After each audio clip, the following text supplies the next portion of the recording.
Hello students, this is Bhupendra. Online study की इस series में आज हम चैप्टर सेकंड वैद्युत फ्लक्स तथा गॉस की प्रमेय के नेक्स्ट टॉपिक के बारे में चर्चा करेंगे। तो हमारा आज का टॉपिक है आवेशित चालक के ठीक बाहर वैद्युत क्षेत्र की तीव्रता। तो यहाँ पे हम क्या करते हैं कि एक दो प्लेट लेते हैं। ये पहली प्लेट है, ये दूसरी प्लेट है। दोनों के बाहर की ओर का जो आवेश है वो धनावेशित है। यहाँ पे दो वैद्युत क्षेत्र की तीव्रताएँ हैं। तो यहाँ पे हम सपोज करेंगे, माना कि अनंत विस्तार एवं परिमित लघु मोटाई की एक धनावेशित समतल चालक प्लेट निर्वात में स्थित है। अर्थात क्योंकि प्लेट एक समतल चालक है, अतः प्लेट को दिया गया संपूर्ण आवेश प्लेट के बाह्य पृष्ठों 1 व 2 पर एक समान रूप से वितरित हो जाता है। प्लेट के भीतर वैद्युत क्षेत्र सर्वत्र शून्य होता है, मतलब पूरी जगह से इक्वलेंट होता है, वो होता है 0, तथा प्लेट के पृष्ठों पर तथा निकटवर्ती बाह्य बिंदुओं पर वैद्युत क्षेत्र प्लेट के पृष्ठों के लंबवत होता है। माना कि प्लेट पर आवेश का पृष्ठ घनत्व सिग्मा है। तो ये हमारा क्या है? आवेश का पृष्ठ घनत्व। अब माना कि चालक प्लेट के एक ओर ठीक बाहर की ओर एक बिंदु है जहाँ पर वैद्युत क्षेत्र की तीव्रता हमें ज्ञात करनी है।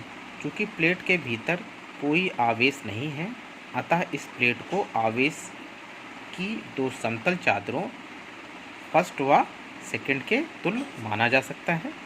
ये आपका फर्स्ट था, ये सेकंड था।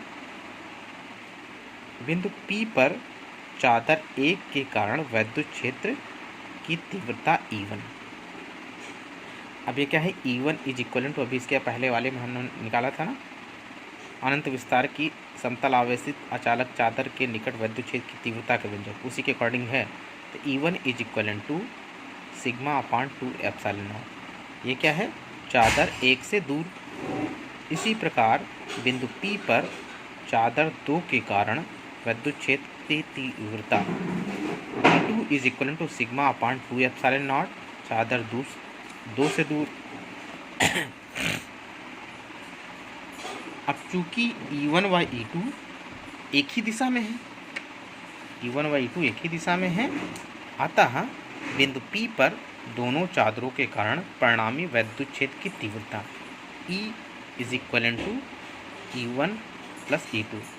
दोनों की ओर क्या है? दोनों वेक्टर फॉर्म में है, अतः E का परिमाण जब इसका मैग्नीट्यूड ले लेंगे तब ये इसका वेक्टर फॉर्मेट हट जाएगा। तो E is equivalent to E1 plus E2।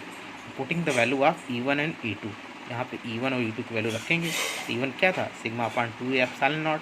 E2 का भी यही है।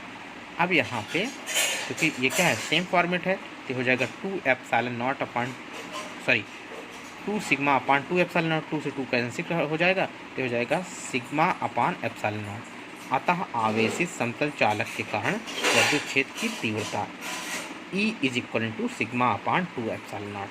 अर्थात कहने का मतलब यह है कि धनावेशित चालक प्लेट के निकट वैद्युत क्षेत्र E की दिशा प्लेट के लंबवत तथा प्लेट के दूर की ओर दिष्ट है। अतः प्लेट ऋणावेशित हो तब भी वैद्युत क्षेत्र की दिशा प्लेट के लंबवत तथा प्लेट की ओर दिष्ट होगी। हमने उपर्युक्त सूत्र एक समतल आवेशित चालक के लिए प्राप्त किया है। वास्तव में यह किसी भी आकृति के चालक के लिए सत्य है। इस सूत्र से स्पष्ट है कि अनंत विस्तार के आवेशित चालक के निकट किसी बिंदु पर वैद्युत क्षेत्र की तीव्रता चालक के क्षेत्रफल अथवा चालक से इस बिंदु की दूरी पर निर्भर नहीं करती है। इसका अर्थ है कि चालक के निकट सभी बिंदुओं पर वैद्युत क्षेत्र की तीव्रता समान होगी। अब इस सूत्र के द्वारा हमारा ये भी निष्कर्ष निकलता है कि आवेशित चालक के निकट वैद्युत क्षेत्र की तीव्रता E आवेश के पृष्ठ घनत्व सिग्मा के क्या होता है? अनुक्रमानुपाती होता है।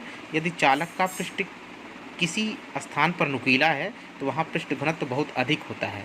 इसी कारण आसपास की वायु में बहुत तीव्र वैद्युत क्षेत्र उत्पन्न हो जाता है। और वायु में कुछ धन व ऋण आयन विद्यमान रहते हैं। यदि चालक पर धनावेश है तो ऋणायन वैद्युत क्षेत्र द्वारा त्वरित होकर नुकीले भाग की ओर दौड़ने लगता है तथा मार्ग में वायु के अणुओं से टकराकर और अधिक आयन उत्पन्न करते हैं।